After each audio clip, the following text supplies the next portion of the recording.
Welcome, welcome, Ryan. What is happening? Thursday morning, you know where we are.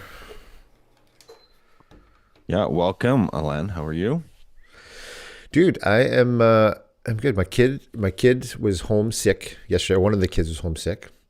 And I had a moment, well actually more than a few moments over the day where I was like I think my kid was playing us. I think Mm, my youngest one just didn't want to go to school or didn't want to just do anything. So she was like, my tummy aches. But she acted totally normal all day. mm. She stayed home from school, and it was like all day. I'm like, oh, like I want to trust my kid what they're saying, Right. but I also don't think that they're a very good liar, and I think that they're playing me here. That's good. That's it. Yeah. It's amazing how young they can figure out how to do that. I've been there before. Yeah, but then you want to do, yeah, but then it's like, well, I don't want to be a bad parent and force them to go to school, and they actually are sick. It's Yeah, it's that discernment that's yeah, and then that doesn't stop, right? As they get older, they just figure out how to do that better. But are they? Like maybe. I remember our daughter had a series of stomach aches, and it turned out to be like emotional. Like she was stressed about the situation at school with some of her friends, and that was causing her the stomach ache. But she didn't know how to articulate it, but so she didn't actually physically have like she wasn't sick. But we yeah, let her stay yeah, home, and then eventually, yeah, talked about it.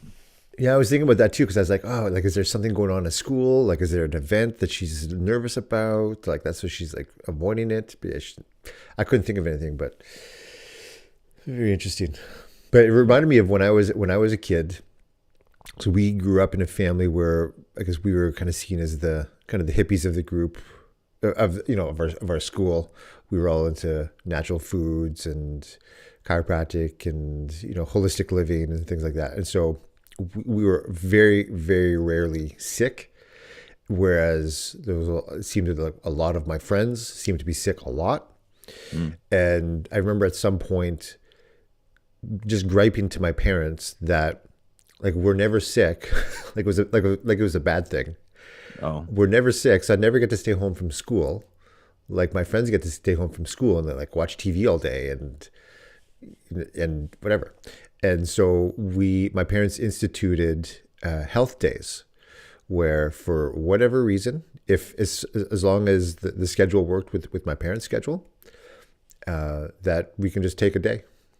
I can't remember if we had a certain amount of days we can take, and you can never take like 2 days in a row. Or I can't remember what the rules were. Like there were some constraints to that, but it was like mental health days. So it was like, yeah, if we just didn't feel like doing it that day, and cool. Hmm. yeah, and interesting. I remember in the last few years of high school, like I only took like I know that I had more than like I had a handful of days at least that I could take, but I remember not even actually taking those days. I remember taking one, but yeah, it was like this idea that we really want something, but we're not exactly sure why. So then when we get it, we're like, oh well, maybe I don't want it anymore. Yeah, Yeah.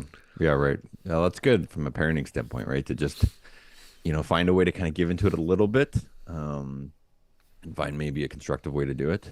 Uh, yeah, I don't remember. I'll have to ask my parents. I don't remember kids being that sick that often as often as they are these days. But again, I don't totally remember being all that sick in school. I just remember, yeah, you just go to school, but I don't know. yeah, I gotcha.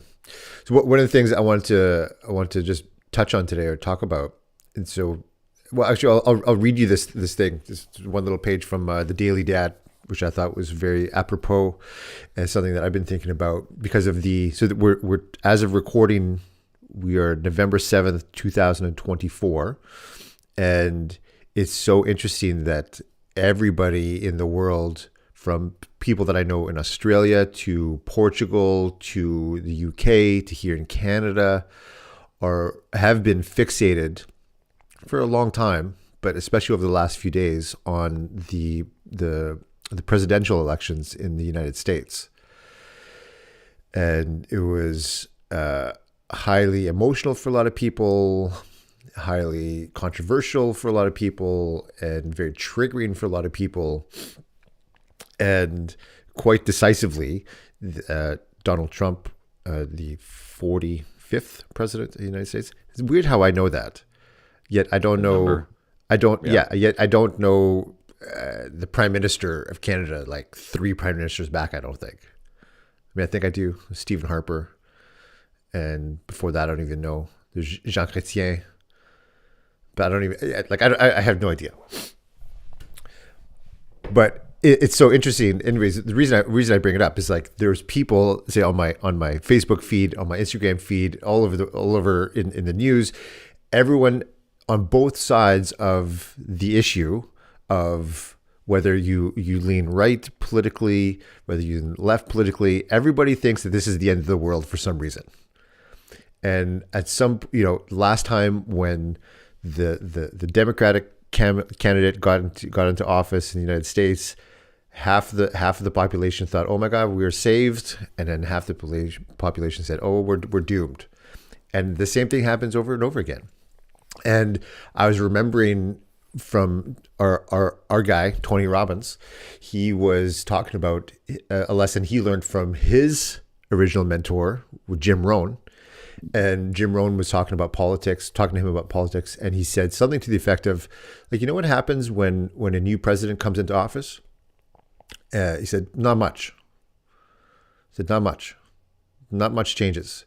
He said, but here's something that there will not change. The people still need your help. People are still looking for answers. People are still lost, and people are still looking for ways to change their life. He said that, and no matter who is in office, no matter who is in government, no matter who is running the show, that nobody can take that mission away from you. And regardless of what is happening outside, that we need to focus on what's happening inside. And I thought that was a great lesson to, like, just not only for ourselves, like, we're so caught up on all this BS that's happening on the outside world, yet really, let's say, like Donald Trump, who's now going to become the president of the United States again, he was already president. And everyone thought that the world was going to come to an end, and it didn't. Like, not much changed. And then it's like the same thing happened when the next guy, Joe Biden, got in. And same thing that happens here. Justin Trudeau, who I don't think, I would not vote for him. And I don't think that he's a great leader. And that's a whole other thing. But you know what? He doesn't run my day-to-day life. Like, he has very little control over my day-to-day life. And the more power that I give to that, the more that it kind of envelops me. And so this thing from Ryan Holiday here in the Daily Dad, I'll read it for you real quick here, and I want to get your thoughts on it. So the quote that opens up with is from John Lewis. It says, "But you have to have hope. You have to be optimistic in order to continue to move forward." And so he writes, "A lot has happened in your life. It's rightly made you cynical about some things, be it politics, relationships, or other people. A lot has happened in history too. And anyone who has ever read a book will have trouble shaking the fact that a lot of lies have been told, a lot of horrible rigging of the system has happened, and a lot of that contributes to the mess we're in now. But guess what? You have kids now, and you don't get to be a cynical, angry person anymore because you're responsible for the raising of the next generation. It is imperative that we give our children hope, that we explain the world to our kids in a way that empowers them with agency, that shows them progress is and has been possible. That as awful as things are, as the poet Maggie Smith says, the world still has good bones. Like a good real estate agent, she tells us we have to convince our kids that they could turn this into something beautiful. You have to show them that they can make a difference, then equip them with the skills, the resources, and the responsibility to do so. You have to teach them that no one and nothing is irredeemable."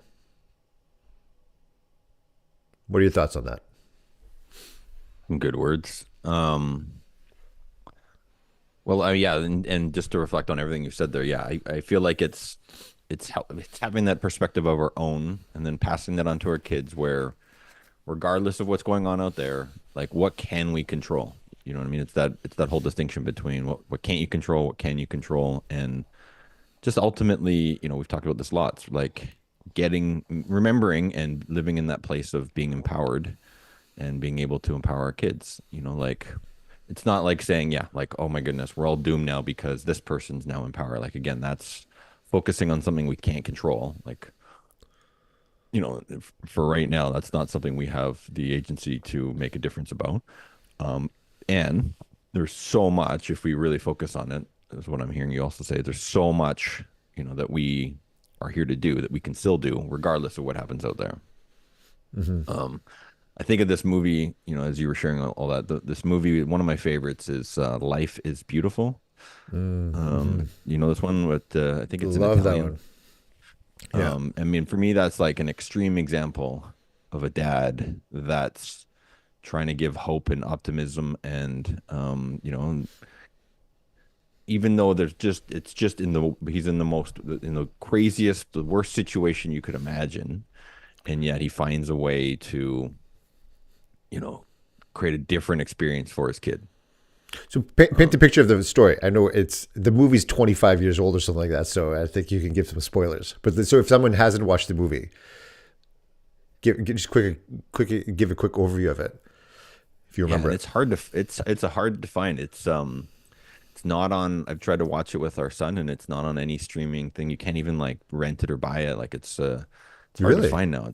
Yeah, and Oh, it fascinating. Because I is mean, got the guy subtitles. won an Academy Award for it. Like he won Yeah, Best Actor award for it. I can't remember if it won Best Picture that year or not, but I think it was up for Best Picture that year. 1997 is when it was made here. Oh wow, yeah. Um, yeah, gross 230 million. Anyways, yes, it is in Italian. So the story's about I guess, yeah, he's Jewish. It's right before World War II, if I recall, sort of the timeline of it. And he falls in love with this woman, and but just and the war breaks out, so he ends up getting put in a concentration camp with his son. And so I can't remember. I think that he ends up being able to hide the kid because normally the kids would have gone off somewhere separate, but he's able to hide the kid, so the kid stays with him. He's separated from his wife. So the movie does start off all beautiful, like they fall in love, and it's out in the countryside, and it's all sort of normal, and then boom, war hits, and they're shipped off to this, awful situation, and the family split up, but he manages to keep the kid with him. And so the majority of the story that I remember in the movie is he's trying to make his son have a fun time in this concentration camp. And so his existence and his purpose is to make sure that his son doesn't, well, get found out about, and realize the awfulness of the situation that they're actually in. Mm-hmm. And the son's pretty young. So I just, and the actor is a comedian, but he just goes over oh yeah. So it's just I don't know. For me, it's a beautiful story of, I mean, there's another side to it. Like, I don't want to, I mean, I'm not going to get into the war situation of it, but just in terms of the story itself, like, and how it might play out in someone's life today is, I don't want to bury my kid's head in the sand um, be ignorant to stuff that might be going out in the world. But at the same Mm-hmm. time, I think the kid's like 5 or something in the movie. So, there's a point at which you just want them to have fun. You don't want to indoctrinate them to all the stuff out there. Maybe if the kid was older, it'd be a different situation. But anyways, Yeah, back I to the hear you. reason I brought it up is I just think it's a beautiful story of, no matter what's going on out there, there is a way to empower our kids to have fun and enjoy life. And yeah. Mm-hmm. Yeah, it reminds me that. Well, I guess I don't know if, as you're talking about it, it seems as though that movie might be based on. If it's not, then it probably took a lot of inspiration from Viktor Frankl's book, The Man's Search for Meaning, Mm, and which was written by the gentleman who's he's a psychoanalyst or psychologist, or he does something. I can't remember what exactly his position or his training is, but yeah, he was a Holocaust survivor, And he went into, I mean, his experience as like just searching for meaning, and like how beautiful he found out life, what really was, going through that experience, and like just the horrific stuff that he's encountered and that he experienced, but yet came out and wrote this amazing book called The Man's Search for Meaning, and really showing that we, like, the meaning that inherently life has no meaning except for the meaning that we give to it, and that we choose to give to it whatever it is. That reminds me of one of my mentors, Dr. Alain, who recently passed away. I remember going to one of his what he calls the Masterpiece Training Camp. It was like this kind of retreat that he did for chiropractors and chiropractic students. It was like all about personal development, and remember that it was like there's a lot going on at that program. It was like 5 days. There's a lot of really intense like physical things you went through, a lot of like mental, emotional things you went through. It was like really like a heavy program, and there was a lot of anticipation because a lot of people, no one really knew what happened at these camps. You heard about people's experience, but everybody, they were kind of sworn to secrecy about what exactly happened there. The people could talk about their experiences and what they learned, but could never talk about what actually happened. It's like a kind of like Fight Club. You don't talk about it. And so people showed up knowing that there was going to be this really cool transformational experience, but they weren't exactly sure. So everyone was a little nervous. And so you show up there, and so we get started in this room of like 100 people. And Arnaud comes up to the front of the room to start the program. And he's just silent for what seemed like forever. It was probably just a couple minutes, maybe even a minute. I don't know. And he stares out at everybody. And I always remember the first thing he says. He opens his mouth, and he's like French, like a Parisian French guy. And he, in his accent, I won't do his accent, but he says, "You are just a bug waiting to be squashed on the windshield of life." He's like, "Your life inherently has no meaning."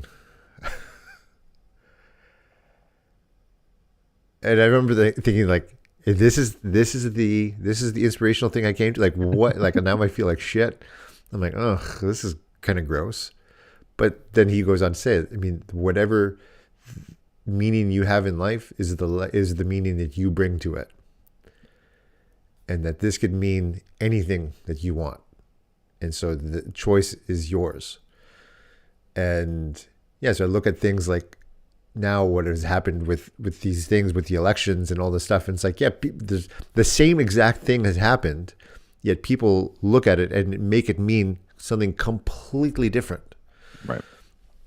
And I find it great, like with the stuff with our kids, and we've talked so much about like them finding things that they're passionate about and things that they're inspired by, and like really going into that and just really diving into that with them to allow them to really uncover what it is that they're excited about, they're passionate about, and they're inspired by. And it's like we just bring to it the meaning that we give, and that we get to choose that, and that just like we just wrote, like, that we teach them that. I love the last line. He said, "You have to teach them that no one and nothing is irredeemable." I think that's a powerful line. And I think about, you've got a guy who is like Donald Trump, who the media on one side of the aisle has labeled him as like the next coming of Hitler. And it's like, what is like just the most grotesque things.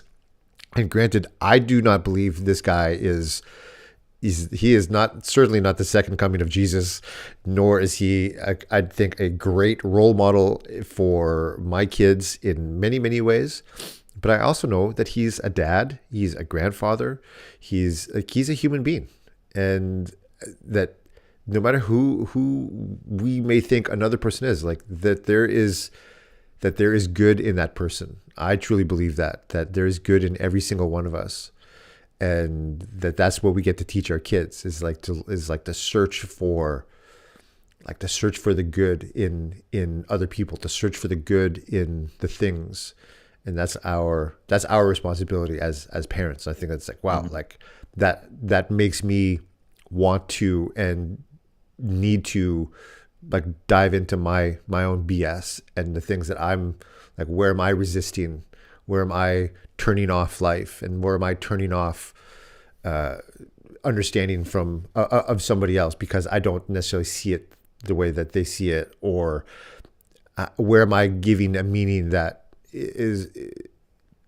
can just lead down a road of darkness and suffering and pain and death, where I could actually turn that around and make it mean something else. Like I could change that story for my kids, change that story for myself. There's so much Yeah. of that. Yeah. That's the big one that comes up for me as you were also sharing your mentors, your experience there as well. Is like, it's kind of like, well, it's the bug. It's like stripping it down to like, in his, maybe feel like he was starting out by saying, just trying to strip everyone down to life can be just meaningless if we just kind of take a step back. And okay, from this point, now let's build it back up. And what meaning do we want to give it? Like just helping people realize that you have a choice in how you want to look at things. Um, Mm-hmm. and so, yeah, as I'm hearing you talk about that as well, it's just like, how do I want to look at this? Maybe this is the person that I wanted to win. Maybe this isn't. It doesn't actually really matter. How do I want to now interpret that? What meaning do I want to give that? That's going to give me, empower. What's going to, give me empowerment in my life, and how do I explain that in a way to my kids that's going to help empower them? Because you do, regardless of, I guess the big thing I'm taking away from this is regardless of what's happening out there, we always have a choice of how we want to perceive it. And then, is that choice that I'm making going to empower me or disempower me? And same with our kids. Is Mm-hmm. the interpretation I'm going to help them have of it going to empower them, or is it going to help disempower them? And that what choice do I want to make here? Yeah. Yeah. There's a podcast that I love called The Lex Friedman Show, or the Lex Friedman podcast. Do you know Lex Friedman? No. He's he's really interesting. So I think he's Russian. He lives in the States. He's been in the States for a long time. I don't know if he grew up in the States, but he's originally Russian. And he's like some sort of engineer. He's like wicked smart. He's friends with Elon Musk. He has worked in is like the automatic driving car thing. Like he's been Yeah. involved in that, and in the creation of like robots, like robotics and stuff like that. Wicked smart guy, and he has this podcast that he's interviewed. I mean, all kinds of people. He's interviewed the I don't know if it's prime minister or president of Israel, whoever that guy is. He's interviewed, like he's friends with Joe Rogan and all those guys. He's good friends with like Andrew Huberman, and he's kind of in that world. And he has interviewed some like world leaders and asked them. Oh, and he interviewed Donald Trump too. And I remember one of the questions he asked all of the world leaders that he takes care of, all of like these big leaders that have it's kind of very polarizing. He'll ask them to tell him something good about like the opposition. Like, so he asked Donald Trump, like, what's something good? Like, what's something you admire about Mm. Kamala Harris? And I thought that's a great question. And I know a lot of them, when asked, they kind of bullshit an answer. And so it's like they give a non-answer. But when he presses them a little bit, like you start to see like, yeah, like there's always something to admire in somebody else. There's always something you could learn from somebody else, even if you're diametrically opposed to them in so many ways. And I love that. Like, what's the redeemable quality in this person? Sure. If we do believe that, and I believe that we are all, like you said, there's nothing and no one is irredeemable. Like, so what's the redeemable quality there? And as I'm hearing myself say that, I think, as always, like, where am I seeing myself as irredeemable? Like, what's the redeemable part of myself that I maybe am overlooking, or that I am beating myself up on too much, that I am not allowing myself to step forward into my life? to be the dad that I want to be. Where like yeah, where are my roadblocks? Where are the things I'm not seeing? Yeah. Yeah. Yeah, I love how you bring it back internally. I mean, that is one thing I don't resonate with, and I don't like, I don't love about the political systems. It's the same up here in Canada. It just seems like most of the stuff that I see, especially on social media, is one party trying to put down the other. Like, I don't love the system where in order to put myself up, I'm going to push the other person down.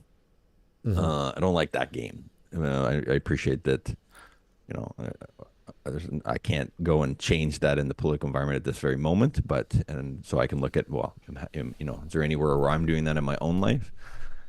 I wish that it was a little bit of a different game rather than trying to push each other down. It's even like you're saying, let's find out some good things about the other person and ultimately try and up our game.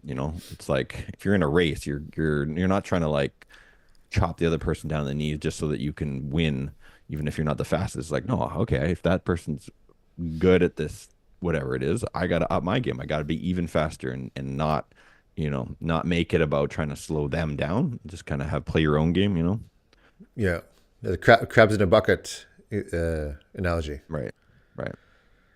Yeah. That's my biggest, I guess, complaint. I'm not, not trying to be cynical about it, and I don't feel disempowered about it. It's just an opinion. I don't like it. Yeah, I gotcha. And I mean, this is my opinion. I know next to zero on when it comes to the political system or anything like that. But it would seem to me, I think one of the reasons that Donald Trump won as president is that there was something that he stood for that was more than just I'm not this other person. Because it seems as though a lot of when the other girl Kamala Harris was asked questions about her positions on things, what her policies would be for this, her answers were always like, "Well, I'm not Donald Trump. At Right. least I'm not that guy." And so it was like, so it's like you're voting against something as opposed to voting for something. True. Yeah. And I mean, it seems that there was a lot of that on both sides of it, but it seems that that was much more present on that. Well, at least like we'll do anything to just at least we're not that guy. Sure. Yeah. But then And people are left hanging like, okay, but fine, but what are you for? Let's get clear. If I can have confidence in that piece, then okay, good. But if you just keep focusing on the other, yeah, it's kind of the same thing, I think is what I'm saying too, is like don't just focus on the other person in the race. Like you gotta win your own, stay in your own lane. Like figure out how you're gonna win this thing. yeah, yeah. And I think as it relates to our parenting and it relates to the stuff with our kids, it's like teaching your kids not to just be like not bad, but teach them to be good. Like, Right. teach them to not just not slack off, but to actually do your best.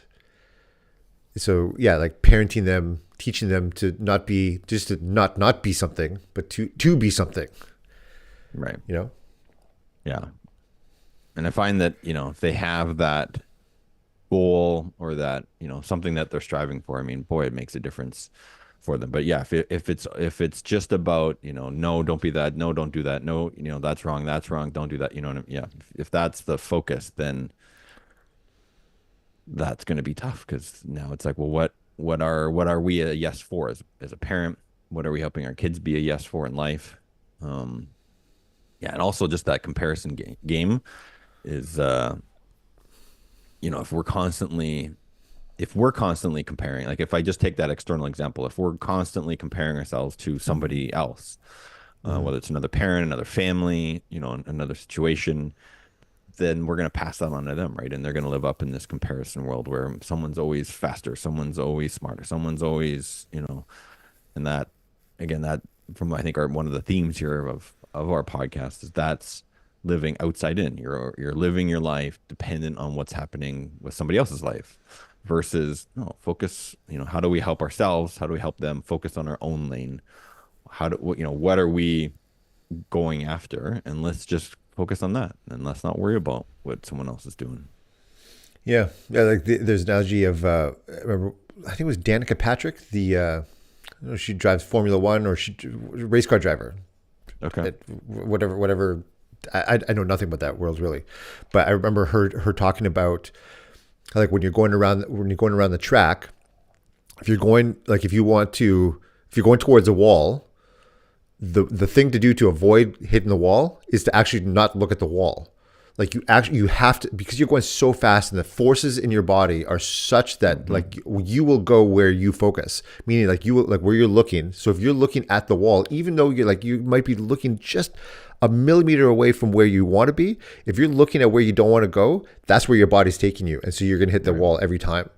But so you've got to focus on like where you're going. You got to turn your body, you got to turn your head, everything, because like everything is like whatever forces are happening inside of that car for your driving. That the moment that you look at where you don't want to go, that's where you're heading. So same thing. Like we got to look where we're going as opposed to not where we don't want to go. All the places we don't want to go. Yeah, I'm with you.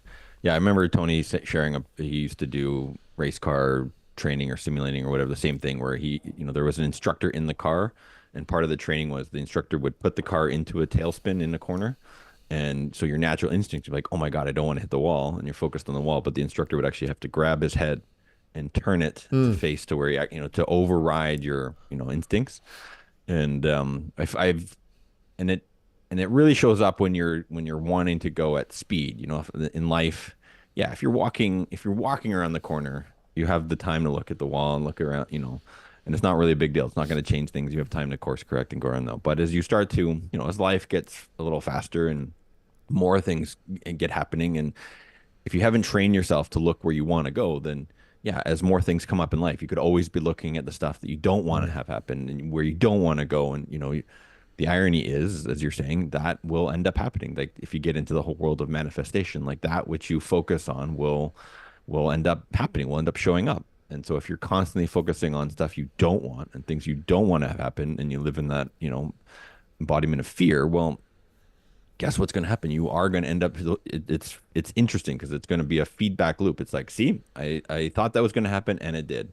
And it just reinforces this, maybe belief and meaning system that we have, versus again, realizing that you have the power to make happen what you want to have happen. So instead of focusing on what you don't, if you focus on what you do, it's an amazing thing to have the awareness of, is that, oh, and personally, I've got my own experience physically of doing this. I don't race cars, but now I guess 2 summers ago, I got a motorcycle, and it's the same thing. Like it's so responsive to your body and your head and everything and in your position. And if you're going around a corner slow, it's fine. You can look around and it's not a big deal. But if you want to start going a little faster on those corners, you really need to pay attention to where you want to go. And so I was like, oh, I get it now. If I'm not paying attention to where I want to go, like it could be a real problem if you're going in a corner a little faster than you even wanted or expected, and you're looking at this way and you lean your body this way, you're going to come right out of the corner and, potentially cross, that big problem versus, okay, I get this. You got to train yourself to focus on, as you want to get going a little faster and a little faster, and you got more things going on, focus on where you do want to go, and look what happens. Boom, bike responds, and have a beautiful corner. That's great. That's super cool. I had a realization 2 nights ago. My daughter lost another one of her teeth. She's 8, and she's lost a whole bunch of teeth. And I remember we were talking about. I remember like when we were driving to school, I was talking to her about remembering when she lost her first tooth. We were in Mexico. It was a couple years ago, and I remember it like it was yesterday. And she's like, yeah, since then I've lost, she's like 1, 2, 3, 4, 5. She's like 7. This is my 7th tooth that I've lost. And I remember in that moment going, oh my God, like 7 teeth ago it seems like forever ago, but also it seems like it was just yesterday. Like I remember it like it was just yesterday. So it's like, I remember like, to use your analogy, I felt like, I often feel like I'm just like walking through life, and I'm just like, I have the time to walk around and look at things, and like it doesn't really affect where I'm going. But yet in a blink of an eye, oh my God, we were now 17th down. We're 17th into this thing, and it feels like no time has passed. Mm-hmm. And I remember in that moment going, "Oh wow, time is flying by." Like I don't have the time that I thought I did. In the sense that I'm not just walking around. I'm not just like Right. things are going faster than I think. Well, it kind of reminds me of the importance of like if I tie in, we've talked a lot about daily habits too. It's like, yeah, it might feel like you're walking around the corner in a situation with your daughter there, where it's like, oh yeah, I do have the time looking around. But again, if you aren't, over a long period of time, it's like, oh my God, how did it end up here? Um, and so it's like every day is, yeah, I have the time to look around, but where do I want to go every day? Where do I want to go? And so even if you're doing those little habits or you're Mm, just reminding yourself, I mean, it's why you can sometimes have like a vision board, something that you would put in front of you, every day. If you're remembering, oh, I don't want to hit the wall. I do want to go this way. Here's where I'm going, and doing the things that reinforce that, even though seems like it's slow and it seems like little steps, it's amazing over 17th where you end up and realize that, oh, good, this is where I wanted to be. Every day, look at what right. happened. Here's where I ended up versus, Yeah, so true. Yeah, it's like I remember when people would tell us before we had kids. They said something to the effect of the days are long, but the years are short. And so yeah, so in those long moments to remember that, yeah, okay, this is where I'm going. This is what we're doing. This is where we're headed. Because it will just fly by. Yeah, and yeah. one day soon we will be that bug squashed on the windshield of life.